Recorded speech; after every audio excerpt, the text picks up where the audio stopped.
All right, Herb Stratford, KMSB, and KOLD, Tucson, Arizona. Hey Herb, how are you? I'm good. Nice to meet you, Joel. How you going? So good. So hey, let me just start by saying this film resonated with me in so many different ways. It was history, it was nature, it was tragedy, it was discovery. What hit you when you read this script? I love that the film dared to put an ordinary person at the center of things and understand or sort of try and convey through all of the experience that life itself is any life itself is a story and is epic and beautiful. I think we often underestimate, most of us who see ourselves as relatively ordinary, underestimate how powerful just the experience of moving through life is. And I think that Clint has proved that in the rendering of this film, that it becomes a reflection of ourselves in the audience, to go, I know grief, I know loss, I know love, I know parenthood, and I know work and the confusion around all things. So I really lent into it for that reason. And your cast, your castmates. I mean, it's so perfect. Felicity and William H. Macy. I mean, Carrie Condon. I mean, everybody was so perfect. What was that like with them? Did everybody sort of feel the same way, like we're making magic here?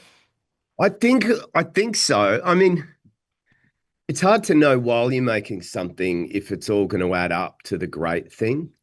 It certainly felt like for me, it's always about the process. If the result is good, it's like a double bonus.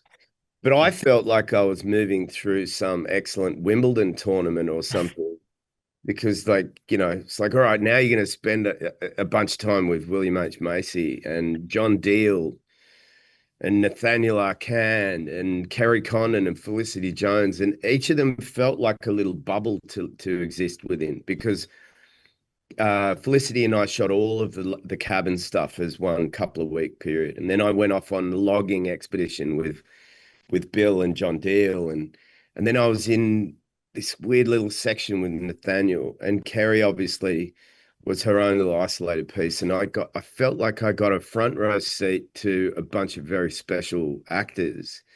And to use a tennis analogy, again, it's like you're only as good as who's across the net from you. And I felt like Clint had handed me a bunch of like professionals, like supreme professionals, and it was a joy. And I want to touch too on Will Patton's narration. And sometimes narration can overwhelm or it can sort of be distraction. I thought it was just pitch perfect. It just the way that it captured and I don't know. So how did you feel when you saw the final cut with that narration in it?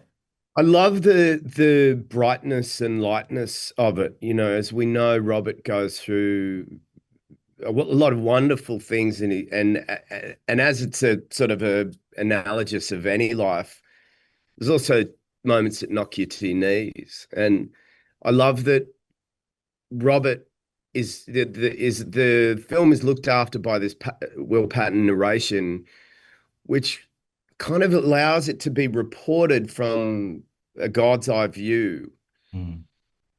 without trying to, put gray on gray or a hat on hat. That there's something just sort of lovely about his reportage, and it's a very welcoming voice, and it's a very comforting voice. And I think the locations were just such a powerful part of this too. It was like a tourism video. Made me want to go visit upstate Washington. Was that sort of magical to be out in that environment and just sort of to complete the experience for you? I mean, the Pacific Northwest, in particular areas of it that are still relatively untouched, are so prehistoric. There were moments where I could look at certain environments and go, I could imagine a dinosaur just like thumping its way through here. Um, and it felt very special to me. I'm not certain if it's because I grew up in an Australian environment that was not too dissimilar, like a big forested area.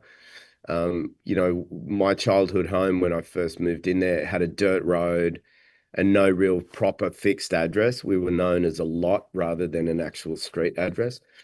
Um, and whenever I go and shoot films in nature, I feel great. And I wonder if that's more for everybody, anybody who goes out in nature, apart from maybe getting annoyed at, creepy crawlies and so on. Don't we all feel good in nature? Aren't we all part of nature and sometimes forget that we are? So I think we get connected to it. And even by watching it on a screen, it somehow connects with us.